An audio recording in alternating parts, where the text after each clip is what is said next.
আজকে জুলাইয়ের প্রোডাক্ট আমরা। জুলাই নাই, আমরাও নাই।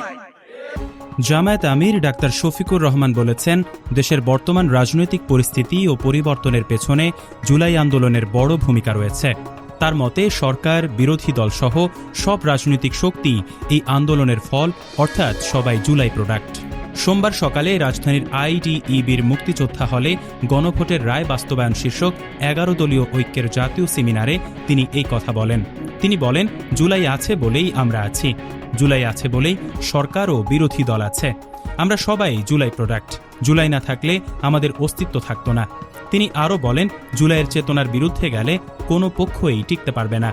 ডাক্তার শফিকুর রহমান বলেন, জুলাই আন্দোলনের যে আশা আকাঙ্ক্ষা তৈরি হয়েছে তা গণভোটের মাধ্যমে বাস্তবায়ন করতে হবে। প্রয়োজনে সেই লক্ষ্য পূরণে আবারও ত্যাগ স্বীকারের জন্য প্রস্তুত থাকার কথাও জানান তিনি। তিনি আরও বলেন, এই আন্দোলন ক্ষমতার জন্য নয়, বরং জনগণের রায় এবং শহীদদের সম্মান রক্ষার জন্য। দেশকে এমনভাবে গড়ে তুলতে হবে যেখানে কোনো পারিবারিক শাসন বা একক আধিপত্য থাকবে না। ডেস্ক নিউজ, অগ্রযাত্রা প্রতিদিন। অগ্রযাত্রা প্রতিদিন, নির্ভীক প্রত্যয়ে উজ্জীবিত।